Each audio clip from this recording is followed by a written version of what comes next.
Good. Premièrement, je suis un peu stressé puis je suis pas tant préparé. Fait que ça va sortir comme ça va sortir. Le titre de ma présentation, ça a été à peu près aussi tough à trouver que faire la présentation. Je trouve ça vraiment tough. Parce que je me suis dit, avec l'audience, je vais voir qu'est-ce qui pourrait être pertinent de leur dire. Puis j'ai dit, je vais raconter un peu mon histoire. Moi, je suis le petit bonhomme à gauche avec la base puis tout. À cette époque-là, je finissais le cégep. Je pensais que j'étais bon en développement, puis je pensais que j'étais bon à la base. Aujourd'hui, je pense que je suis bon en développement.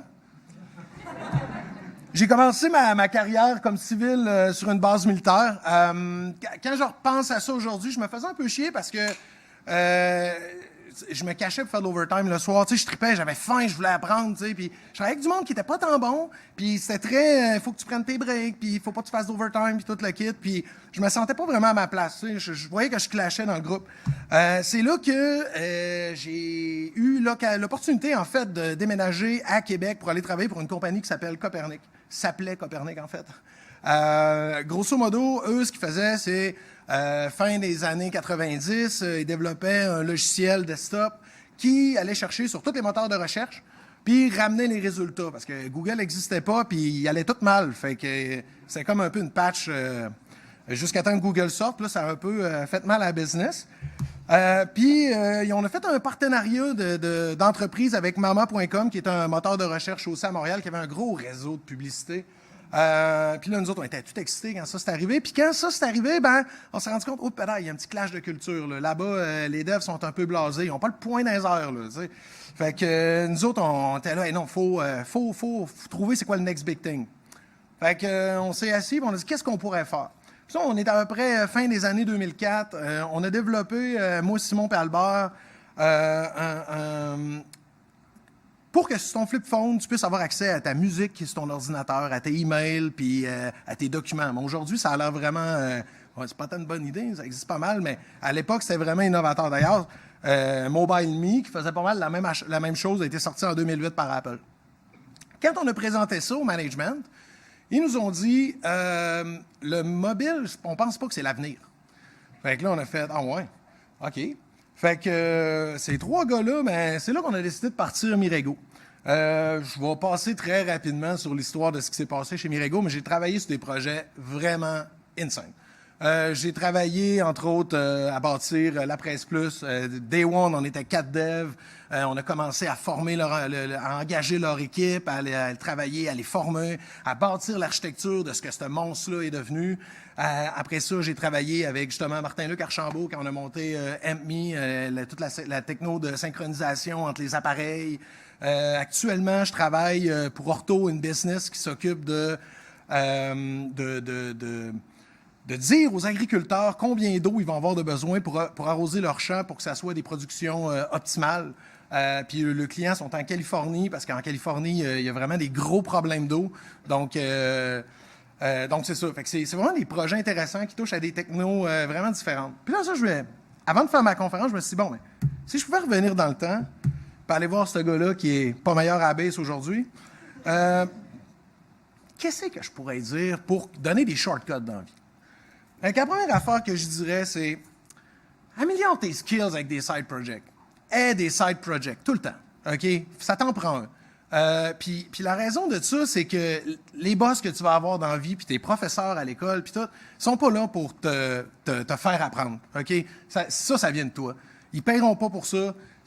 Puis ça, c'est niaiseux. Tu as juste besoin de penser à un problème. Puis là, je repense à un gars, j'ai passé en entrevue, que lui, il avait un bug dans sa vie, c'est que sa blonde, elle chialait tout le temps qu'elle n'était pas capable d'avoir tel produit cosmétique parce qu'il tombait backorder trop vite.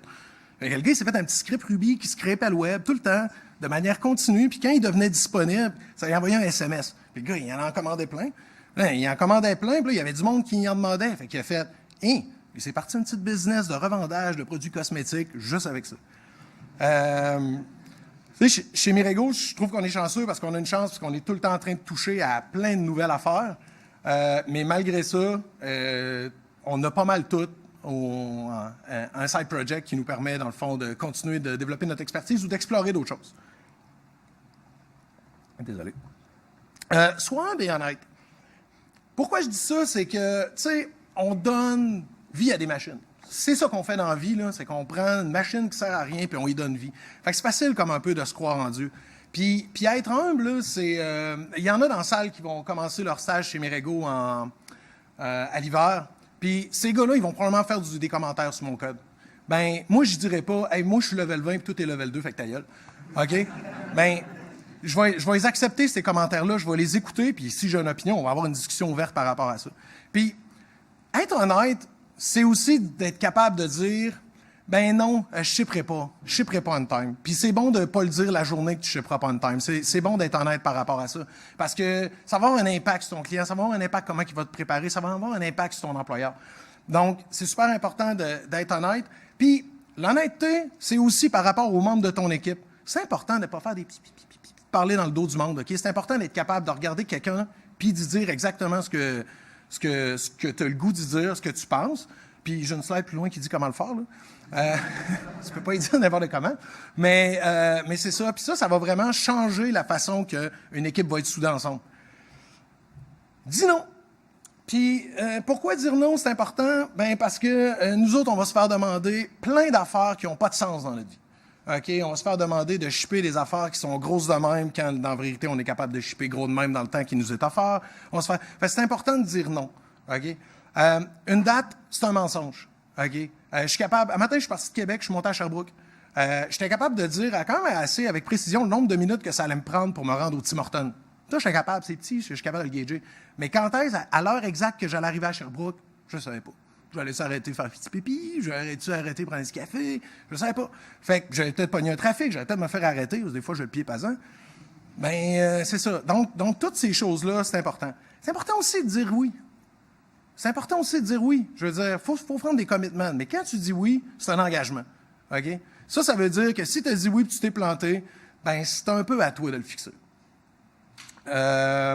Puis, pourquoi dire non, c'est encore plus important que dire oui. Imaginez que je vais voir un chirurgien, puis je dis là, moi, je sais que j'ai une opération dans le genou, mais je suis un peu serré.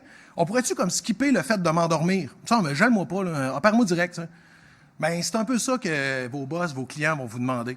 Puis c'est vous autres, les professionnels, qui allez dire non. On va faire ça sur le sens du monde, on va le faire douette, mais on va le faire rien qu'une fois. Par l'enjeu. Tantôt, j'ai parlé d'être honnête. Ça, by the way, c'est ma blonde qui m'a appris ça. Hein? Hein? Si je dis, hey, le gros, tu shippes pas. Ben là, ça, c'est tough à recevoir, puis la personne va être vraiment fermée. Si tu vas voir la personne, tu lui dis, hey, j'ai l'impression que c'est un peu plus tough. Comment je peux t'aider? Là, tu as une ouverture qui vient de se créer, tu as une discussion qui va marcher. Puis ça, c'est bon. Vous allez sûrement le vivre à l'université avec, mettons, des gens dans vos équipes de travaux qui sont un peu moins productifs ou qui participent moins. Mais c'est important d'être capable d'avoir cette discussion-là. Puis cette discussion-là n'est pas facile. Fait que ça, c'est un des skills à développer, je pense.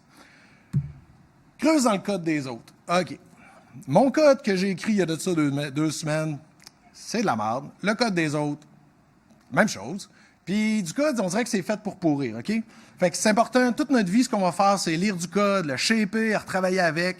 Fait que c'est vraiment important de développer ce skills-là, de creuser dans le code des autres. Tu veux une librairie open source, tu as 3-4 choix de librairies qui font la même affaire, allez lire le code. Puis choisissez en fonction de ça. Choisissez ce que vous êtes capable d'ordonner à la communauté dans ce code-là. Comment que ce code-là est monté? C'est quoi l'architecture en arrière? Qu'est-ce que vous pouvez apprendre du code des autres? OK? C'est vraiment important, puis il n'y a rien de magique, là. OK? C'est tout le temps en bout de ligne, là. C'est tout le temps des book 4 à la fin, là. C'est tout le temps avoir une book 4. Je sais que je suis un peu ennuyant. En plus, vous venez de manger, là. Fait que là, ça doit être ça. Fait qu'on va rentrer un petit peu plus dans le technique. Apprends un shitload de langage. OK? C'est bon d'en maîtriser un, d'être l'expert dans ce langage-là, puis tout le kit. Mais chaque langage a vraiment été créé pour une raison. Puis d'en connaître beaucoup, ça va vous donner des idées sur des nouveaux patterns que vous allez pouvoir amener dans votre langage que vous aimez le plus, puis probablement que vous allez tomber en amour avec d'autres langages. Ça, c'est les langages avec lesquels j'ai des trucs qui sont en production. Ça, c'est ce qui est à votre gauche. Puis à droite, ça, c'est comme mon backlog. Ça, c'est comme mon wishlist. J'aimerais vraiment, vraiment, vraiment ça, faire du Kotlin. J'aimerais ça, faire du Go. Puis Elixir, qui est le plus bas dans la liste, est probablement, dans mon petit cœur, le plus haut dans la liste. Ces 3-là, c'est des langages fonctionnels. Python un peu aussi, là, mais ouais. Ça, je dirais, c'est une obligation que je vais vous donner. Comprenez l'orienté objet, comprenez le fonctionnel, 2 paradigmes totalement différents, 2 use cases complètement différents, mais ça va changer qu'est-ce que vous allez être capable de livrer en bout de ligne. Puis comprenez les subtilités des langages. Comment ils gèrent sa mémoire? OK? C'est-tu du garbage collection? Comment il marche le garbage collection en arrière? C'est-tu du ref counting? En Swift, pour faire du iOS, en Java, pour faire de l'Android, ils ne gèrent pas leur mémoire de la même façon. Fait que ça a des impacts de la manière que tu vas coder. Puis quand tu crées un objet, assure-toi de comprendre quand il va être détruit. OK? Tu crées l'objet, c'est comme, il meurt comment cet objet-là? Ah, il va mourir demain. Parfait. Puis tracker aussi ce qui se passe dans le langage. OK? Moi, j'ai vraiment une aversion assez intense contre Python. Puis je me suis posé la question, pourquoi il y a du monde très Python? Puis moi, Puis je me suis rendu compte, puis c'est récemment, là, à la limite, c'est pendant que j'étais en train d'écrire cette présentation-là, que je me suis dit, dans le fond, là, Python, j'ai fait de l'orienté objet, j'ai fait un serveur web en Python. Python, c'est pas fait pour ça. Python, c'est fait pour faire du machine learning. Python, c'est pour faire de la recherche. C'est très scientifique comme langage. Fait que je me suis donné comme objectif de replonger dans Python et essayer de le twister de cette façon-là pour voir si ça va goûter la même chose que la première fois que j'ai goûté. Soit full stack. Oui, il y a des développeurs web, il y en a qui sont spécialisés front-end, il y a des développeurs mobiles, il y en a qui sont développés, sont spécialisés, il y a des développeurs back-end spécialisés. Pas de problème avec ça, j'adore ça, j'embrace ça. Mais c'est important d'être capable de faire la stack au grand complet. Puis pourquoi? Pourquoi c'est important? Pas être capable de te protéger puis de comprendre. Le contraste, il est pas très bon, mais dans le milieu, j'ai comme un app avec plein de classes puis tout le kit, mais j'aurais pas dû y mettre grise. Bref, entre les deux Danger Zone, il y a une app, OK? Puis les contrats entre tes classes dans ton app, quand ça se passe, ça, c'est facile parce que, OK, mon constructeur sera jamais appelé avec un nul parce que, dans le fond, j'ai des tests qui couvrent ça puis tout va bien. Mais mon Trump en haut qui parle à mon app, là, lui, je sais pas en tout qu'est-ce qui va arriver. Là. Ça va être une grosse surprise. Puis là, il faut que tu te chill, faut que tu te protèges, OK? Puis d'être full stack puis de faire du UI, ben là, c'est un paradigme de multithread, puis c'est un paradigme d'événements concurrentiels, du gars qui paye sur le Python de même parce qu'il veut pas attendre ton loading. Ça, c'est du code qui est tough à écrire, c'est du code qui parle à un humain. Un humain, c'est complexe, là. Fait que ça, c'est... Le défi, quand tu fais du UI, c'est que ton code, c'est beau. Quand tu fais du back-end, ben là, c'est facile, parce que ton code, il parle à une machine. Fait que là, la façon de se parler est pas mal tout le temps même, mais là, tu arrives avec l'autre affaire. Tu parles à un API, c'est quoi la marde que cet API-là va te renvoyer? OK, là, tu as tout le temps le beau JSON dans la documentation, puis à un moment donné, tu fais une affaire, puis il t'envoie une page web. Hein? Faut que ton code soit capable d'handler ça, OK? C'est super important de te protéger de toutes ces affaires-là, puis de DB, la connexion à DB qui marche plus, puis toutes ces choses-là, faut que tu sois capable de te protéger contre ça. Dans plein de langages. Ship à tous les jours. Ça veut dire quoi? Ça veut-tu dire de livrer en production live? Peut-être. Ça veut-tu dire de livrer à ton client? Peut-être. Ça veut-tu dire de livrer à ton QA? Peut-être. Mais l'important, c'est de shipper à tous les jours à quelqu'un d'autre que toi. Puis ça, c'est tough. OK? C'est tough de s'assurer de faire ça. Puis il y a des journées, là, moi, je suis un fan que mon client, il y a une build d'un main à tous les jours, puis il y a des journées que la build d'hier, la build d'aujourd'hui, sans même.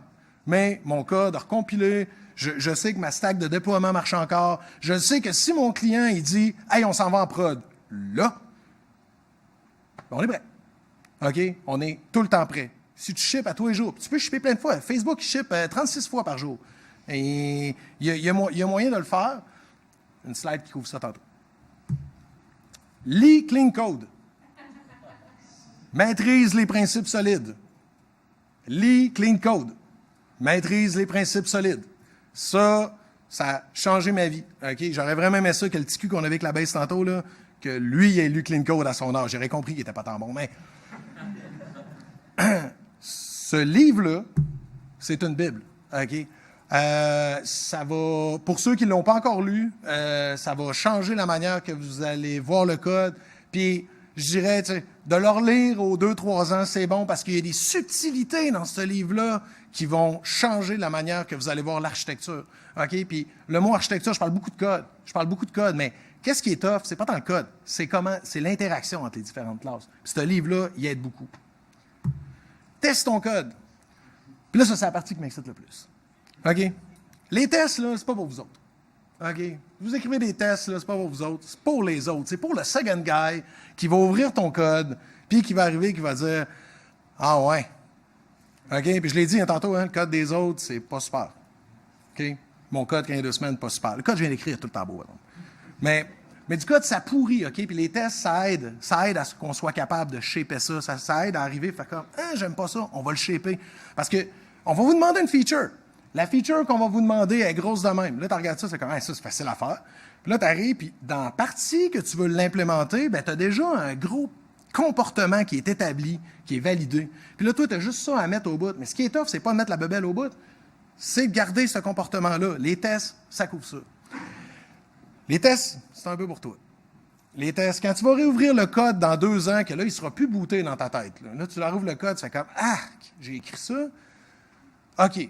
Ben, tu vas être content de pécher d'avoir de quoi qui va te backer puis qui va te valider si tu as pété quelque chose. Est-ce qu'il y en a qui connaissent un peu le TDD? TDD, Test Driven Development, ça, c'est une discipline, OK? C'est tough, OK? C'est tough de commencer ça, puis d'être productif, puis de shipper, là. Au début, ça marche pas, OK? Au début, c'est long, c'est un processus itératif, puis il existe de quoi qui s'appelle des katas. Tu peux faire des katas, c'est des petits riddles sur le net, là, genre calcule le score d'une game de quilles en TDD. Puis ça, là, c'est le genre de truc, là, tu sais, tantôt je parlais de side project, là, mais ça peut être juste ça. Ça peut être juste, hey, je vais faire un petit kata. Puis je vais faire un petit kata en TDD. Puis à un moment donné, là, vous allez vraiment arriver avec une facilité à faire ça. Puis vous allez être capable de développer aussi rapidement avec vos tests que sans vos tests. Puis, dans mon opinion, c'est vraiment plus facile d'écrire des tests en premier qu'après ça, essayer de tester quelque chose de « Ah, je l'ai fait de même, comment je pourrais faire? Comment je set up mon test pour tester ça? » Tandis que si tu as testé ça en amont, ben ça va t'aider aussi à architecturer ton code, ça va t'aider aussi à t'assurer que ce que tu as fait est facile autant dans les entrées que dans les sorties. Puis, après ça, il y a comme une règle qui est la règle des 3 A. La règle des 3 A, c'est « Arrange, Act, puis Assert ». Puis tu le fais juste une fois. OK? Arrange, je set up mon texte. Mon test. Act, ben j'exécute de quoi sur mon objet. Puis assert, je le valide. Mais pas de arrange, act, assert, act, arrange, assert, act. Là, c'est plus comprenable. OK? Fait que gardez vos tests short. Refactorez vos tests. OK? Les classes de tests, c'est la documentation. OK? On s'en fout des papiers, de plates à lire, de briques. Okay? L'analyse, c'est super important, mais c'est quelque chose qui vit mal. Les tests, ça reste. Fait que vous avez une documentation gratis dans le code. Vous n'avez pas besoin d'écrire de la documentation à côté. Elle marche comment, cette classe-là? Check les tests. T'arrives, tu lis une pull request de quelqu'un qui dit « J'ai fait des changements », commence par les tests. Il n'y a pas de test, ben, c'est pas bon ce que tu as fait. Il y a des tests, ben, il y a des tests, c'est quoi qui a changé? Ah, OK, comment il l'a fait? Ah, parfait. Approve. Écoute tes tests. OK? Bon. Je vais vous parler d'une couple de smells qu'on peut voir dans les tests, mais il y en a plein, là, OK?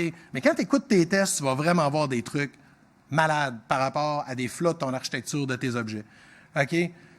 Premier smell qui n'est pas dans mes slides, il n'y a pas de test. Premier smell. Deuxième smell, ben, quand tu es en train de stubber des singletons, puis probablement que tu violes un des principes solides qui est le dependency inversion. OK? Comme là, dans ça, ça, j'ai une belle histoire en plus. Ça, c'est du vrai code qui existe. Là, OK? Et dans le fond, il moque le new du push notification sender parce que l'objet que je suis en train de travailler dedans, lui, il crée un push notification sender puis il envoyait un push notification sender. Un push notification au mobile device. Fait que moi, j'arrive, fais ma modif, tout confiant, écris mon test, fais santé délai, je suis heureux. Ça va bien, belle journée, petit café. Roule mon test, sans envoyer plein de push notification. Parce que il fallait moquer cet objet, il fallait le stubber. OK? Bon, j'ai été chanceux, c'était en QA, pas de dégâts, il n'y a pas de personnes en prod qui ont reçu ça, mais quand même, ça aurait été beaucoup plus simple s'il aurait été injecté ou si ça aurait été comme évident qu'il aurait été exposé. Le deuxième, un setup complexe.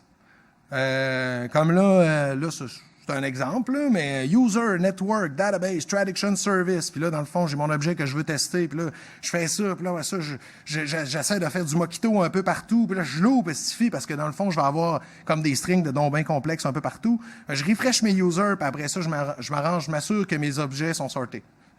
Wow! OK? Mon objet fait probablement trop de trucs. Exposer une méthode privée. Tu es en train de faire un test, fait comment je vais exposer cette méthode privée-là pour être capable de faire une validation?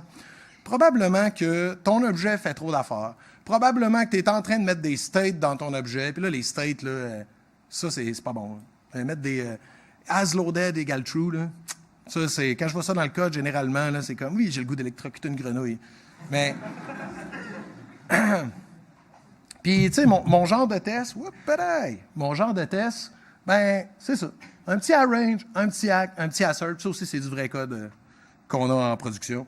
Ce test-là, il est super facile à lire. Là. Dans le fond, je mets mes lignes de graphique, puis je m'assure après ça que mes couleurs sont bien setées, puis que mon axe de dépendance est bien seté. Okay, dans la vraie vie, il y a vraiment plus d'assert que ça, mais je trouvais que c'était lourd dans la présentation.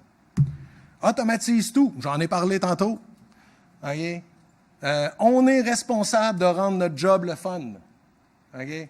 Ça veut dire que si tu es tanné de te connecter sur le serveur pour faire un déploiement puis tout le kit, ben automatise-le. Puis, histoire, moi, dans le fond, j'ai travaillé aussi chez Crowdbase. Crowdbase, c'est un produit qui a été fait chez Mirego qui aide les entreprises à se documenter. OK, gestion un peu de l'information, des connaissances d'une entreprise, puis de la distribution de cette connaissance-là aux employés. Moi, quand je suis rentré là, ce produit-là, il existait, il était là, puis il était big. C'était genre une vingtaine de serveurs. Puis la raison pourquoi ils m'ont demandé d'aller travailler avec eux autres, c'était principalement pour « Hey, ça commence à être tough un peu de faire évoluer le produit. On aimerait ça que tu nous donnes ton opinion sur qu'est-ce qu'on devrait faire pour toute la kit. » J'ai dit « C'est parfait. » J'ai dit OK, mais comment je déploie à Stack? Moi, ben là, je sais pas trop comment faire, là. Faudrait que tu parles à Martin. OK, je vais voir un autre Martin, pas moi. Fait que là, je vais voir Martin, puis là, Martin, il dit, ouais, ça, ben, j'ai un doc, là, que j'ai écrit, là, et genre, ça commençait par install MySQL. OK, quelle version? Ah, là, faudrait que tu te connectes sur le serveur pour aller voir la version. C'est comme, tabarnouche, OK. Fait que là, on a regardé ça, j'ai fait, OK, ben, premier défi qu'on va se donner, on va foutre la stack de production à terre, puis on va le remonter. OK? On fera pas ça aujourd'hui parce qu'on n'est pas prêt. Fait qu'on a travaillé ensemble à automatiser tout ce déploiement-là, les versions, tout était là. Puis, à 1 heure, puis là, on était vraiment game. À 1 heure de l'après-midi, on a shutdown la production, puis on a pesé sur le piton qui est comme, remonte-moi un stack de prod.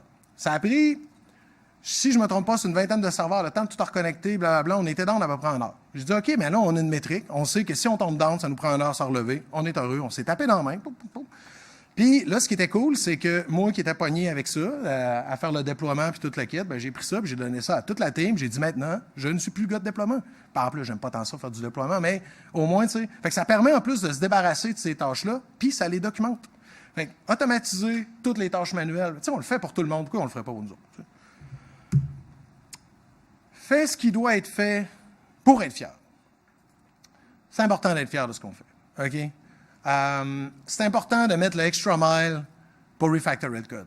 Puis c'est pas tout le temps le fun, refactorer du code. Des fois, tu sais, ça demande de prendre du temps, puis souvent, c'est fait en fin de journée, début de soirée, des fois, la soirée, la nuit, tu sais. Mais c'est important. Puis une des grosses raisons là-dedans, c'est que souvent, vous allez être pogné dans le même code longtemps. Vous allez faire à peu près les mêmes features, vous allez jouer un peu dans ce coin-là. Si vous commencez à laisser le code pourrir, OK, puis à accepter que le code, c'est pas si beau que ça, ben vous allez commencer à trouver ça plate.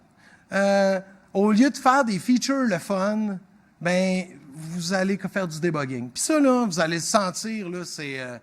dans l'agilité, il y a de quoi qui s'appelle la vélocité. La vélocité, c'est le nombre de points que tu es capable de shipper. Les points, c'est des features. Puis là, au début, quand tu commences ton projet, ça va bien. Tu es à côté dans le fond, tu as le gaz, ça va bien. Tu ships. Puis là, à un moment donné, ça ralentit. Là, ça ralentit. Ship-moi. Puis là, ta vélocité baisse. Puis là, finalement, ben, tu te ramasses à transformer tes bugs en story parce que dans le fond, tu veux quand même shipper des points. Là, ça, c'est un gros smell que tu t'es pas occupé comme il faut de ton code. OK? Ton code, il faut que tu le caresses, il faut que tu l'aimes, faut que tu le shapes. Puis si tu n'as pas de test, c'est tough en crif à faire. Fait que c'est un peu un tout, tu sais. Puis care pour le projet de ton client ou de ton employeur comme si c'était à toi. OK? Tu sais, prends l'ownership. C'est à toi, ce projet-là. OK? C'est toi qui es en train de l'écrire. Là, OK? Puis si tu as la chance, puis il faut que tu aies la chance, hein, communique aussi des improvements que tu peux aller aussi faire sur le produit. Dernière slide, qui est « Fais-toi part, puis ose l'inconfort ». Ça, pourquoi j'ai mis ça? C'est super simple, c'est que si tu es confortable, tu ne deviendras pas meilleur. Si tu ne te fais pas peur, ben tu ne sortiras pas de ta zone de confort puis tu n'apprendras pas de nouvelles choses. OK? Y en a qui sont venus passer des entrevues chez Mirego puis ils nous l'ont dit, tu sais, hey, j'ai peur, tu sais, je sais pas, la marche a l'air haute. La marche est haute, OK? Chez Mirego, il y a vraiment énormément de gens talentueux. C'est pas mal toutes des pratiques. On est bon pour parler en jeu, mais c'est pas mal toutes des pratiques qu'on a en place puis tu sais, je parle pas juste de Mirego, il y a plein d'entreprises qui sont vraiment ultra compétentes. Allez vous mettre avec des gars qui vont vous donner la chienne. Allez vous mettre avec des gars qui vont vous challenger sur le code, tout le kit. Puis la journée que vous serez plus capable d'avoir ça, trouvez-vous un défi qui va vous faire peur. Okay? C'est super important. Okay? Parce que stagner, ça amène un peu le confort. J'avais une histoire par rapport à ça. Oui, c'est ça. Quand j'ai travaillé avec la presse, j'ai rencontré un gars qui s'appelait Jean-Marc Dejonge. Jean-Marc Dejonge, c'est le gars qui a leadé le projet. Il est dans le client book, d'ailleurs.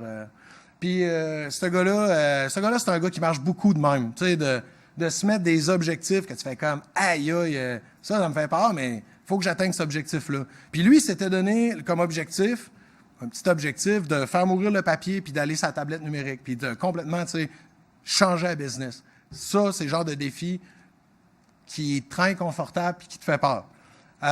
Commencez pas par un défi de même, OK? C'est comme... non, mais...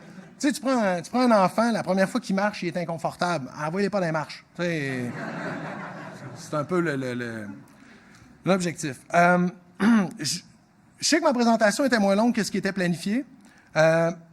Tantôt, j'ai jasé beaucoup avec des étudiants, tout le kit, puis il y avait vraiment des questions pertinentes sur qu'est-ce que Mirego fait, c'est quel genre de client qu'on a, c'est quel genre de techno qu'on utilise, tout le kit. Fait que je m'étais dit qu'on pourrait prendre le 20 minutes qui reste pour vous parler de ça, pour vous laisser le temps de poser des questions sur la business. Ça peut être qu'est-ce qui me fait triper, pas trop de questions personnelles, par exemple, s'il vous plaît. Quelle tune que je joue à la base, peut-être, je sais pas. Mais... Des questions?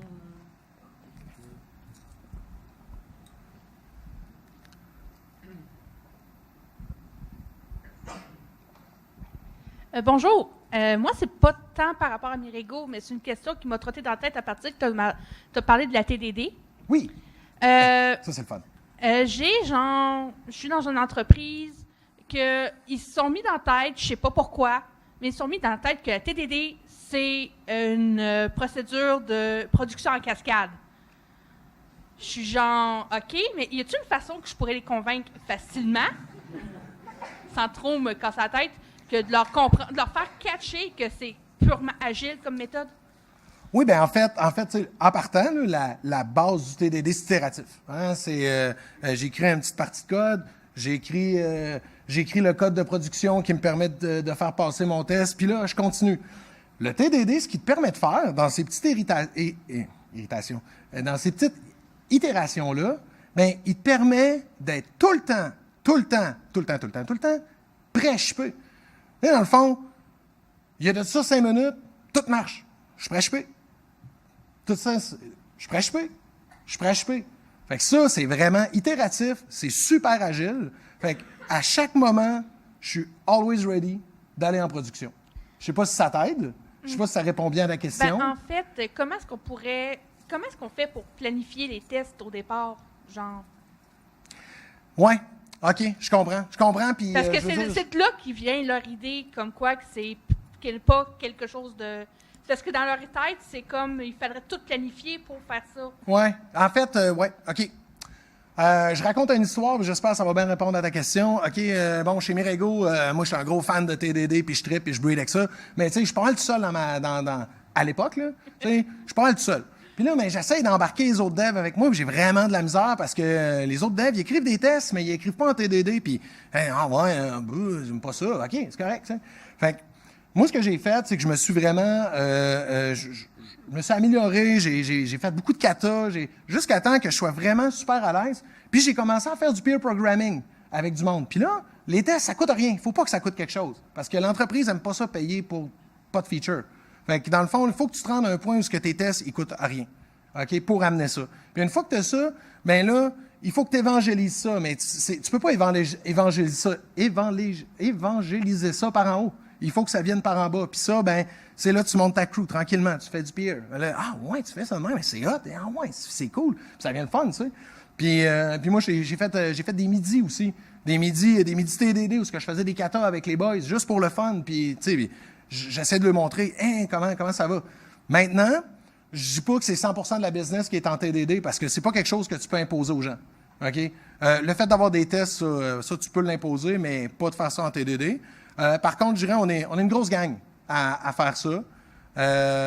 Puis c'est ça, c'est de l'évangélisation, mais pour évangéliser, il faut que tu sois bon au départ. Là. Fait au début, c'est vraiment comme de la pratique personnelle jusqu'à temps qu'on arrive là. OK. Ben, merci beaucoup. Je vais faire mon possible parce que je pense qu'il faudrait que j'améliore ça. Yes. Yes. Tantôt, tu as mis en gros plan, tu as fait l'emphase sur Clean Code, le livre Clean Code. Oui. Puis ce que je me demandais, dans le fond, c'est est-ce que tu aurais des recommandations pour, dans le fond, d'autres documentations, d'autres sources de documentation? Puis en même temps aussi, souvent, ce genre de documentation-là, surtout des livres, c'est quand même gros, c'est quand même pesant. Quand tu prends un livre comme Clean Code, tu arrives là-dedans et tu dis, bon, je vais lire, puis je vais comme y aller comme ça y va. Mais est-ce que tu aurais une idée d'un peu comme un exercice pratique en même temps, quand tu suis une documentation comme ça, qui te permet de mettre en pratique ce que tu apprends dans de la théorie? Parce que souvent, c'est le fun de voir la théorie, puis c'est le fun de pouvoir l'appliquer, puis de voir, waouh, je me suis amélioré. Effectivement. Puis en plus, je suis pas quelqu'un qui aime bien gros lire des livres. Là. C'est juste que je tombe en amour avec celui-là. Un autre livre, je sais que c'est de la documentation, c'est lourd, c'est un livre, là, c'est Working Effectively with Legacy Code, qui est Michael C. Feeders qui a écrit ça, un livre incroyable qui lui dit qu'est-ce que tu fais quand tu tombes dans du code tout croche, pas testé, puis tout le kit, là, puis qui est gros, puis tu as des classes de 1500 lignes. Qu'est-ce que tu fais avec ce code-là pour réussir à le tester puis arriver à faire des modifs dedans? Sinon, tu sais, tantôt, j'ai parlé de kata. Les katas, c'est vraiment cool. OK? Puis ça permet vraiment d'améliorer ta technique de TDD, puis un peu de programmation. OK? Ça va sortir. Puis c'est super aussi pour apprendre un nouveau langage. Tu sais, tu commences à faire des tests dans ce langage-là. Puis ce qui est cool, c'est que généralement, quand tu commences à écrire du code d'un langage, il est vraiment dégueu. Puis là, après ça, tu as des tests. Fait que tu es capable, après ça, de leur shaper. Sinon... Il y a un truc qui est... ils appellent ça du London TDD, je pense, là, qui est... c'est comme de faire du TDD avec des interfaces. J'en fais un peu moins, c'est pour de l'exploration architecturale. Complètement fou. Par exemple, la technique là, pour développer ton architecture avec du TDD, là, c'est vraiment bon parce que généralement, le TDD un peu plus classique, c'est beaucoup au niveau des classes, là, au niveau de je teste mon objet qui fait exactement le comportement. L'autre, c'est beaucoup plus pour ça.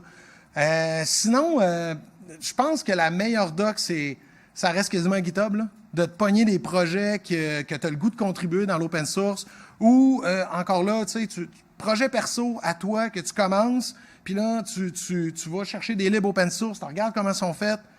C'est beaucoup là. Je suis pas un fan de... Je suis un fan que le doc, la doc, c'est le code, là. Fait que, ouais.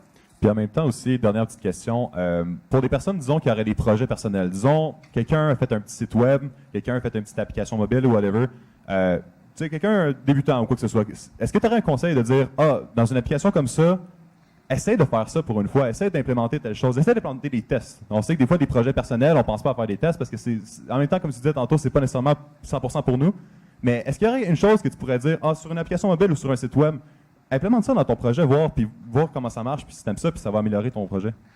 Oui, bien, moi, je dis, mets ça dans les mains d'un user. Réussis à le rendre en prod, réussis à le mettre dans les mains à quelqu'un d'autre que toi. Réussis que ça soit comme une tierce partie, puis ça, c'est tough. Ça, c'est tough, parce que dans le fond, le commencer, c'est le fun. Là, puis ensuite, tu commences ça en plus un vendredi soir, ça va bien, une petite bière sur le side. Là, ça avance. Le samedi, tu avais un party avec tes chums, tu fais rien. Là, le dimanche, tu retravailles dessus, c'est cool, mais c'est dur de garder l'intérêt puis de l'amener jusqu'à temps qu'il soit utilisable par quelqu'un d'autre. Là. Moi, je dirais ça. Puis si tu te rends jusque-là, puis non, dans mes projets perso non plus, j'ai pas tant de tests. Là. À moins que ça soit un objectif d'apprendre un langage, là, je mets pas tant de tests dans mes projets perso, mais effectivement, moi, c'est ça que je ferais. Là. Puis je suis rendu là, d'ailleurs, dans mon projet. Je me suis fait un petit tap pour notre band, où ce que... mon pain, c'était de partager le jam. Je les enregistrais, mais c'est comme de l'envoyer aux membres. Là. Fait que là, je me suis fait un petit tap en React Native que tu enregistres. Puis une fois que tu as fini d'enregistrer, ça le partage aux boys. Puis les boys peuvent rentrer des commentaires. Parce que tu peux écouter la tune et voir les commentaires des boys. Ben niaiseux, mais c'est ça. Mais là, je serais rendu à essayer de la mettre sur l'App Store. Puis tout le kit. Puis là, ça, c'est plus qu'un vendredi soir. Là, puis plus qu'une petite bière. Ah. Merci beaucoup. Ça fait plaisir. Moi, je peux en poser une. Là. Ah, j'imagine. Ouais.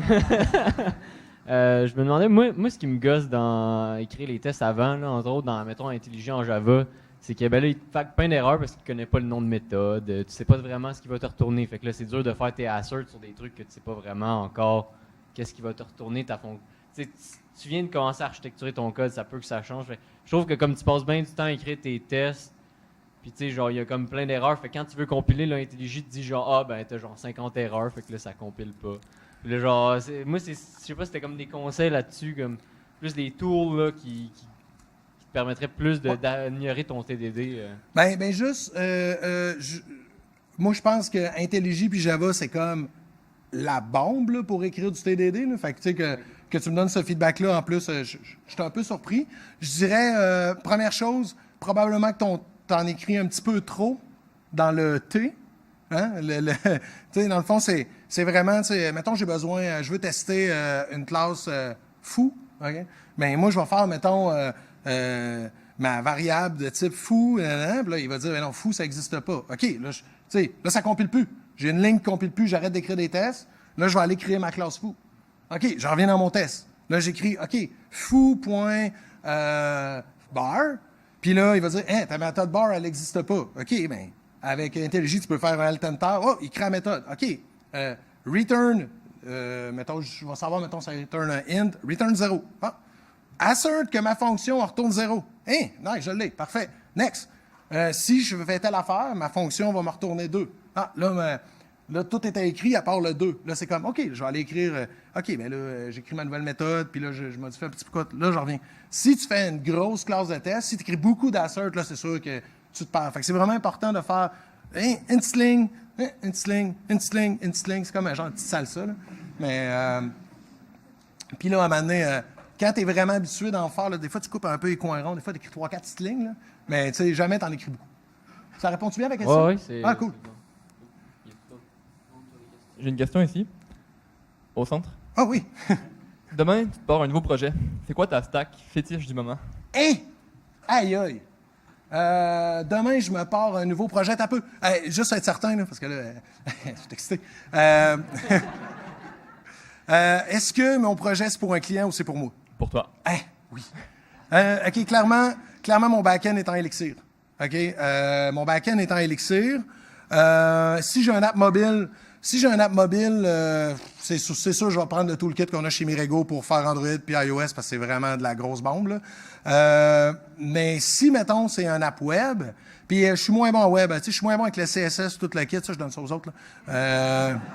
Je dirais probablement React. Ouais, c'est ça. React, puis mettons que je suis vraiment cocky dans ma réponse, là, je m'arrangerais aussi pour que le toolkit de Mirego remplace Redux dans React, là, parce qu'on n'a pas encore ça, puis ça, c'est comme un de mes gros wish, mais ouais, c'est ça. Je pense que ça serait ça, là, ma stack, là, puis probablement que j'essaierais de déployer ça. J'ai pas travaillé tant avec AWS Beanstalk, là, puis d'automatiser ça, puis avoir aussi l'intégration continue avec Travis CI. Mettons, là, ça serait à peu près ça, mais je m'arrangerais vraiment pour que tout ça. Je travaillerais beaucoup sur le setup de déploiement au début parce que je trouve ça trippant au début de le faire, puis c'est plate après. Là. Fait que, ouais, ça serait ça. Mais Elixir, ça, c'est. Je le dis, j'ai hâte. Ça répond-tu bien à la question? Oui, c'est bon. Good. Moi, j'ai une autre question. Maintenant, si c'était pour un client, est-ce que tu utiliserais aussi React, puis Redux, puis tout ça, considérant, mettons, que c'est un projet qui va rester à long terme, là, tu sais que dans 5 ans, la personne va encore l'utiliser. Ben, en partant, petite fleur, Chez Mirego, des projets de 2 semaines, des projets qui vont vivre 2 semaines, on n'en a pas. Tu sais, c'est tout. On veut vraiment réinventer les business. Fait que les technos, on va prendre le temps de les analyser. Chez Mirego, je dirais, on a, mettons, les grosses stacks qu'on connaît, qu'on est capable de savoir qu'à long terme, ça va vraiment bien marcher, puis aussi que ça va bien scaler avec le temps. Au front-end, on fait beaucoup d'Ember. Pourquoi? Un, on a une grosse expertise. 2, le framework, il t'oblige vraiment à structurer ton code d'une manière que c'est facile d'évoluer. Plus, nous, de notre côté, on a racheté une couche de composantes qui nous permet vraiment là, de tout segmenter, les localisations, puis tout le kit. Fait que ça, c'est comme le front-end. Le back-end, on a des gars qui sont vraiment forts en Elixir. On a des gars qui sont vraiment forts en Clojure. Même chose pour Java. Ça serait probablement une de ces 3 stacks-là. Puis là, ici, on va probablement regarder, chez le client, y a-tu du dev? Chez le client, c'est quoi qu'est-ce que les autres connaissent? Avec quoi sont à l'aise? Même, on a déjà fait du C# pour des clients parce que eux autres, dans le fond, les clients, eux, le dev, c'était du C#, puis ça faisait pas de sens pour eux autres de se faire mettre du Elixir dans les mains. Ouais, c'est ça. Puis pour le mobile, ben là, c'est facile parce que c'est Swift, puis probablement Kotlin. Kotlin, c'est en train de devenir le new guy d'Android, là. Fait que ça, c'est... Ouais. Ça répond-tu bien à la question? Oui, merci. Excellent. Pas d'autres questions? Ben, moi, j'en ai une autre, Oh. tant qu'à faire. Ah, OK. Puis... Dans un environnement de microservices, comment est-ce que tu prévois faire tes tests? C'est-tu plus des tests d'intégration que des tests unitaires? Surtout quand il y a de l'interdépendance entre tes microservices, ça devient difficile de faire des tests unitaires. Donc, ouais. En fait, la première chose que je ferais, c'est que je ferais mes tests unitaires dans chacun des services. Chaque service a comme sa propre suite de tests, puis tout le kit. Puis chaque service aurait comme le test d'intégration, je vais beaucoup plus l'aimer en fonction du système, c'est-à-dire le système boot, OK? Puis le système est capable de dire, mettons, que j'y ai besoin de parler à un RabbitMQ, puis il a besoin de parler à un DB, puis il a besoin de parler à une autre affaire. Mais lui, il va dire, je vais m'arranger pour que chacun de ces services-là soit capable juste de me donner un genre de health check. Fait que lui va se connecter, il va faire health check, health check, health check. Hey, moi, je suis bien correct. Tout le monde autour de moi sont corrects. Let's go, on travaille. T'sais. Puis là, après ça, ce qui est cool avec ça, c'est que tu peux faire une petite page web qui expose ça. Puis là, tu te fais une belle autre page web qui, elle, dans le fond, affiche tous les statuts de tes microservices. Ça, c'est un maudit beau side project. Mais je ne sais pas si ça répond bien à ta question. ouais, mais y a-tu déjà des outils qui permettraient de faire ça sans développer toi-même tes propres outils? Sûrement, OK? Sûrement que je connais puis que j'utilise puis que je pourrais t'en parler, non. Genre Travis, il le ferait pas. Travis lui fait plus de l'intégration continue. Ouais. Il est vraiment ultra bon là-dedans. Puis je pense sûr que ça serait une bonne idée pour Travis de commencer à faire de ça. Fait que, ouais. Mais un tool pour faire des tests d'intégration, je connais moins. Je connais moins.